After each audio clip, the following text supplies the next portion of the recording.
Okay, well, welcome to Time Travel Fiction Tuesdays. This is the first one, and I am going to be reading, also beginning with Trespass, which is part of my Darkening Stone trilogy. And it was actually my first novel, and I wrote it some time ago. But I still stand by it. I think it's a good book. It never really found its audience quite. It's an adventure of time travel and ancient secrets. A tale of time travel and ancient secrets, a kind of adventure with lots of different parts to it. Lots of short chapters as well. So this one is called Trespass. Widely available as a paperback, I hope it should be, and ebook from public libraries and from Amazon. So I'm just going to go into reading of it, and I'm hoping to read the whole book eventually. If you want to get the prequel for free, which is called Breaking Ground, do have a look for my newsletter, my author newsletter. A good way to find that is to go to michaelcampling.com and have a look there, or michaelcampling.com/free books, which is all one word, that free books, and you'll get there and you get the prequel. So I'm going to just launch into it, and I hope you enjoy it. We'll see how it goes. Trespass, a tale of time travel and ancient secrets, read by the author Michael Campling. Chapter 1, 2010. It was a Sunday, my day with Dad, the one day in the week I saw him. That was what they'd agreed. It was supposed to be good, supposed to help me, but somehow it only sharpened the feeling of separation. I could never eat breakfast on a Sunday. I stayed in my room, watched cartoons meant for much younger kids, pretended I wasn't waiting. And above all, I tried not to listen for the phone, tried not to dread it too much. It didn't work. And when the phone rang just minutes before Dad was meant to pick me up, I knew what was coming. "Jake, I'm really sorry, I can't make it today." "Oh, Dad, not at all, not even for 10 minutes. I heard him sigh.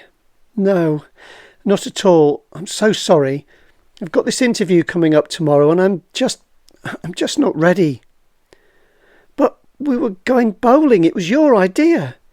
Yes, I know, but if I get this job, it'll change everything. It'll mean more money. Then I can move out of this pokey flat and get somewhere better. You could have your own proper room. You could stay over. You could come for weekends, maybe a whole week. But you've never taken me bowling before. Never." "Oh, hell, look, I'm really sorry. I just can't. Not today. I'm up to my ears. Otherwise, Oh, what's the use? But listen, I'll make it up to you. I promise." "But Dad..." "Yes? That's what you said last week." Mum, as always, was furious. "How could he do that? How could he?" I looked at the floor, shrugged. "He's doing this deliberately. He knows I'm going out with..." She hesitated, gave me a sideways look. "He knows Joel's taking me out today. Well, if your dad thinks I'm going to drop everything and cover for him, he's got another thing coming." I sat, pretended to listen, tried to tune her out. I picked at a tiny hole in the knee of my jeans, my good jeans. I made the threads fray, split apart, watched the hole grow. Mum didn't even notice. So instead of going bowling, I sat in the kitchen on my own. I ate a hastily defrosted lasagna on my own, stared at the greasy smears on the empty plate. I tried phoning Matt. We often hung around together, but his family were going to a pub for a slap-up Sunday lunch. I tried ringing a couple of other friends, but just got their voicemail. I couldn't be bothered to leave messages. I went into the lounge, chucked myself down on the sofa and grabbed the remote. I watched trash TV until I started hurling insults at the presenters. "You know what?" I said. "If I didn't know better, I'd reckon I was talking to myself again." I smiled to myself, muttered, I've really got to get out more. I took the public footpath that goes from the end of our road. As I walked, I dragged my feet through the dusty gravel, watched the stones scatter. The dust stung my eyes. I could feel it in my nostrils, taste it in my mouth. I stopped walking and fished in my pocket for a tissue. I blew my nose, spat on the ground, the spit making dark splashes in the pale grey dust. I rubbed my eyes, blinked. And that's when something among the dusty stones caught the light. I scanned the ground, and there it was again. I bent to look closer. It was just a stone, perhaps a little larger and darker than the rest. Nothing special, except that it was veined with bands of some sort of crystal, maybe quartz. Dad would know exactly what the crystal was. He'd be interested. He'd tell me all about it. There'd be no stopping him. I reached toward the stone, already imagining the conversation I'd have with Dad, but as I curled my fingers around it, I hesitated. Would Dad really be interested? Would he? Would he even listen to me? I stood up. No, I whispered. He couldn't care less. I swallowed hard, sniffed. Bloody useless. Everyone, everything. A complete waste of bloody time. I lashed out, kicked the stone, and sent it skittering along the path. I didn't want the damn thing. I walked up to it, kicked it again, farther this time, but I could still see it dark against the grey path. I jogged toward it, planted my left foot perfectly, and swung my right with all my strength. My kick connected beautifully. The stone rose into the air, glinting in the light. I watched it bounce and skid along the path. I ran after it, determined to get it out of my sight, but the stone kept rolling. It tumbled across the path, slowed for a moment as it crossed the path's edge, then rolled under the fence and was gone. I stood, looking stupidly at the fence, getting my breath back. The anger drained away, left me empty. Maybe I should have taken the stone after all. Perhaps Dad would have been interested. Maybe I should have given him that chance. But it was too late now. The stone was gone for good. The fence was close-bordered and maybe 2 metres high, and beyond it was Scaddiston Pit, the old quarry. There was no way I was going in there just to get a stupid lump of rock. For a moment, the stupid stories about the quarry ran through my mind. The rumours of deadly toxic waste dumped in the dead of night. The urban myth of the small boy who'd picked up a stick of discarded dynamite only to have it blow up in his hand. I snorted. The truth would be much less exciting. It usually was. There would be weeds, an old mattress and a supermarket trolley. Still, the place held my thoughts for a moment. The fence was so solid, so forbidding. I wonder, I thought, what's it really like in there? Then I smiled, shook my head. A load of rubbish, in every sense of the word. I turned to go, and that was when I realised I was no longer alone on the path. Coming toward me, and already close, were 3 girls. My heart sank as I recognised them. They went to my school, but 2 years above me. Matt called them the KFC girls, partly because their names were Keisha, Felicia and Cass, and partly because it suited them. They ruled the roost, or thought they did. They were popular. But then, as Matt liked to say, so was the plague. And here they were, all in one bargain bucket. Wasn't I the lucky one? I won't run, I thought. I won't give them the satisfaction. Maybe they'll just ignore me. But no, they'd got their eyes on me. I was younger than them, and I was on my own. I was fair game. They knew it, and so did I. "What you doing, jumping over?" they snickered. "Yeah, he's trying to get away from us. Poor boy, he's shy." I said nothing, curled my fingers into fists, tight. Hands hanging at my side, heavy, useless. I shut my eyes for a second, but the wishes didn't work. The ground did not swallow me up. A heavy object did not fall on the girls. They swaggered closer, forming a semicircle around me. I automatically stepped back, felt the fence behind me. I was trapped. I lifted my chin, tried to look each of them in the eye. I lifted my chin, tried to look each of them in the eye. But their faces blurred, their names whirled in my mind. I couldn't remember which one was which. The tallest one spoke first. "So what about it then? You going in there? Going to go and play soldiers with the dynamite?" I remembered then she was Felicia, the mouthiest one. Cass was the one with all the makeup on. She kept getting into trouble about that at school. So the other girl was Keisha. I looked dumbly from one side to the other. Keisha looked me up and down and shook her head, sucked her teeth. Cass wiggled her eyebrows, said, "Yeah, you're going to blow your fingers off like that other kid?" That was too much for me. "What other kid?" I blurted, the words out, surprised. Oh, sorry, I read that wrong. That was too much for me. "What other kid?" I blurted. Oh, still got it wrong. I wrote this a long time ago. That was too much for me. "What other kid?" I blurted the words out, surprised at the strength in my own voice. As one, the girls raised their eyebrows, shifted their heads back and pursed their lips. My cheeks burned, but I couldn't stop myself. "What other kid? There was no other kid. It's all just made up, just crap." I'd done it now. I'd gone too far. Felicia held my gaze, narrowed her eyes. She didn't like what she saw. I'd broken the rules. I wasn't supposed to speak to them like that. Now she had to teach me a lesson, make me suffer. My eyes stung. I blinked, tried to stay stony-faced, tried not to show the nerves eating away at my stomach. The other two looked at Felicia, waiting for her to decide what to do with me. I waited, stopped myself from biting my lip. Sweat prickled my forehead. I didn't wipe it away. And then Felicia laughed. I held my breath.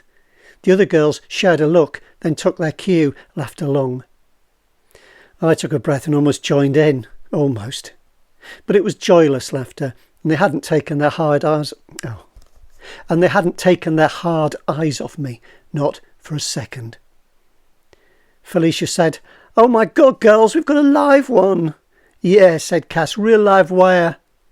Keisha cackled. "That's right, you don't look like he's got it in him." Felicia stopped laughing, shook her head and looked away. I thought that was it. I thought she'd had her fun, lost interest in me. The tightness in my stomach relaxed a little, but it wasn't over yet. Without warning, she turned, stepped close to me, too close. Suddenly her right hand was in front of my face. I flinched, followed her accusing finger as it pointed at my left eye, my right. Her voice was a harsh whisper. "But you listen to me, live wire. It don't matter what you think. You don't talk to us like that. You don't disrespect us. 'Cause if Cass says there was a kid who blew his fingers off, then there was, and you don't get to say any different. That right, Cass?" "Right, 'cause it was a mate of my brother's what told me. And you know my brother, don't you?" It wasn't a question. I nodded anyway. Keisha didn't want to be left out. "Unless you're saying Cassie's brother's a liar? Are you calling her brother a liar? Do you want us to tell him you called him a liar?" My mouth wouldn't work for a second. "No, that's not... no, I didn't mean that. I just thought it was, an urban myth." It sounded pathetic. Felicia sniggered. "Looks like little Livewire's lost his spark." Keisha said, "Yeah, loose wire more like." Felicia was suddenly all boredom and contempt. She sucked her teeth. "Yeah, more like loser. I should have known it. This one's a waste of our time, girls. He's not going anywhere. He's not doing anything." Cass agreed. "Yeah, he's doing nothing." She sniggered. "And we thought he was going in there. Look at him. He couldn't get over that fence even if he did have the bottle." "Which he definitely does not," Keisha added. They studied me, utterly unimpressed, and waited. A silence. I looked at each of them in turn. What did they want from me? What could I do to make them leave me alone? "All right," I said, "I'll do it." I swallowed, but it was too late to take the words back. "I'll climb over." The KFC girls didn't speak. didn't react. There was no way they were going to let me off the hook now. I blundered on. "I can do it," I said. "It doesn't bother me." I turned to face the fence stretched up. "See?" I said. "I can reach the top." And it was almost true. "Yeah, right," Felicia said, "and that's as far as it goes." "No," I said, "just you watch." And I was doing it, jumping, grabbing the top of the fence, hauling myself up. My feet slipped against the smooth surface. I grunted, willed myself upwards. One more heave, and I was there, at the top. I turned and sat on the narrow edge, facing my audience. I'd done it. I'd shown them. But what was going on? They weren't even looking. They had their heads together, muttering. "Hey," I said, "I told you I could. Easy." They looked up as if surprised that I was still there. Keisha said, Yeah, whatever." Felicia just curled her lip. Cass said, "What about? You know." She cast me a dark look. "Shouldn't we tell him?" "What?" I said. "Tell me what?" Keisha thought for a moment. Tutted. "Listen," she said. "See that old guy up there?" She angled her head back along the path. I twisted round to see, but the path curved out of sight. "No one there," I said. "You're winding me up." But Keisha shook her head, genuinely exasperated. "Look," she said, "properly." I twisted farther, leaned forward as far as I dared, and that's when he came around the bend in the path. The man was old. He had the usual brown overcoat, the flat cap, the walking stick. But he was no hunched dawdler. This man was tall, impressive. His shoulders were broad, his back straight. And he didn't walk, he marched, swinging his walking stick, stabbing it into the ground as he went. And beside him trotted a dog. The dog was huge, but that isn't the right word. It was imposing. It was part Alsatian, part wolf. Suddenly it stopped. It had seen us. It sidled away from its owner, clearly not on a lead. But so what? Surely the infamous KFC girls were not worried by one old man and his dog. The old man looked to his dog, followed its gaze. He stood still, stared, first at the girls, then at me. Even from a distance it was uncomfortable. I opened my mouth to say something, but the look on Keisha's face stopped me. A shout, the old man calling his dog. I watched it dart to his side, where it stood, alert. The old man looked down at his dog, said something quietly. Then slowly, deliberately, he turned his attention back to me. "Oh God," I whispered, "he's going to..." I didn't get to finish. The old man cut me off, bellowed a single word. "Sit!" He raised his stick, pointed it at me, jabbed it in the air. The dog launched forward. It didn't bark, it didn't swerve, it just pelted across the space between us, closing me down. And the old man set off after it, marching as fast as he could. And all the time he was shouting, furious, rambling. "I've got you," he shouted. "I've got you this time." What had I ever done to him? He must have made a mistake. "No," I said. I shook my head. No, not me." But no one was listening to me, and no one cared that I didn't deserve this. "See you later, Livewire. Maybe." And the KFC girls were walking away. What did they care? They could take care of themselves. And anyway, it was me the old man was coming for, his arms swinging, his coat flapping, and his dog ready to tear me apart. The height of the fence wouldn't save me. The dog would leap at my dangling legs, drag me down, or the man would grab me from my precarious perch and hurl me to the ground. "Jump down," I told myself. "Jump down and run away. You might make it. You just might get away." I looked down, judged the distance. If I landed wrong, if I slipped, if I twisted my ankle... Just do it. If you stay here, you've had it. I held my breath, took my way to my arms. And that's when it happened. I felt my right hand slip, felt the burning in my left shoulder as my body twisted, felt my weight drop away from under me. My arms flailed as I grabbed for the fence. I felt the wood against my fingers, felt my nails scrabble against it, and felt it slip past my fingertips. It was no good.